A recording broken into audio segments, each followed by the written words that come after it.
ఇక్కడ కల్తీనే జరగలేదు అంటాడు. కల్తీని జరగలేదు అంటూనే ఈవో చెప్పాడంటాడు జరగలేదని. ఈవో పదే పదే చెప్పాడు. ఏదైతే ఆ కంపెనీ ఉందో ఏఆర్ కంపెనీ, ఏఆర్ డైరీ, ఆ డైరీ 8 ట్యాంకర్లు పంపించింది. 4 ట్యాంకర్లు కన్జ్యూమ్ చేశారు. పదే పదే వచ్చిన కంప్లైంట్ చూసిన తర్వాత ఈవో చెప్పినా వినలేదు కాబట్టి ఈ 4 ట్యాంకర్లు రిజెక్ట్ చేసినప్పుడు ఎన్డీడీబీకి పంపించారు, టెస్టింగ్ పంపించారు, ఎన్ఏబిఎల్ టెస్టింగ్. ఇది ఎన్డీడీబీ ఇచ్చిన రిపోర్ట్. ఇది మేము తయారు చేసిన రిపోర్ట్ కాదు. ఇది క్లియర్గా ఎన్డీడీబీ రిపోర్ట్ ఇస్తే ఆ రిపోర్ట్ను తప్పు పట్టేట్టుగా ఈ రిపోర్ట్ ఎన్డీడీబీ ఇచ్చిన రిపోర్ట్. ఇది చాలా క్లియర్గా 4 శాంపుల్స్ పంపించినప్పుడు 4 ట్రక్స్ నుంచి, ట్యాంకర్స్ నుంచి చాలా స్పష్టంగా వాళ్ళు రిపోర్ట్ ఇచ్చారు. ఆ రిపోర్ట్ని బయట పెట్టకపోతే రేపు బయట వస్తే మేము హైడ్ చేసినట్టు కాదా, తప్పు చేసినట్టు కాదా? భగవంతుడు మమ్మల్ని క్షమిస్తాడు. ఓకే, ఇది జరిగింది. జరిగిన తర్వాత మీరేం చెప్పాలి? నేను అడుగుతున్నా, ఇది జరగలేదు అని ఎట్లా చెప్తున్నావు నువ్వు?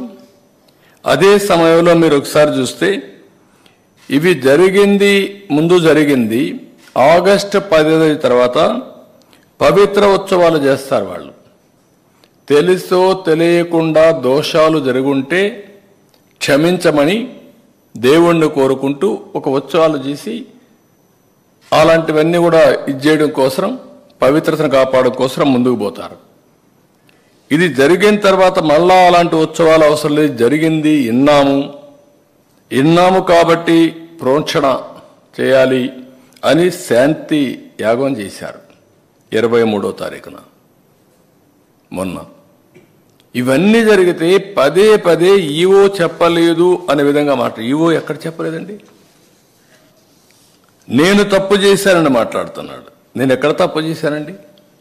అంటే మీ పీరియడ్లో ఈ మార్గ జరిగింది, పలాని కాంట్రాక్టర్కి ఇచ్చారు, 319 రూపాయలకు గీకిచ్చారు, నాసిరకం గీ వచ్చింది అని అంటే ఏ విధంగా మీరు సమాధానం చెప్పాలండి? నేను అడుగుతున్నా, ఎందుకు కండిషన్స్ అన్నీ మార్చారండి?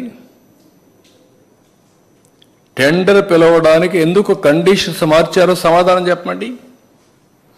అన్ని కండిషన్స్ మార్చి ట్రేడర్స్ని ఎంకరేజ్ చేసి తక్కువ ధరకు ఇచ్చారని రివర్స్ టెండరింగ్కి వెళ్ళి ఇలాంటి నాసిరకం నెయ్యి తీసుకొచ్చి అపవిత్రం చేసి ఎన్నిసార్లు భక్తులు ఆందోళన చేశారండి. అక్కడ అన్నదానంలో అన్నం బాగాలేదని, భోజనం బాగాలేదని ఎన్నిసార్లు చెప్పారండి?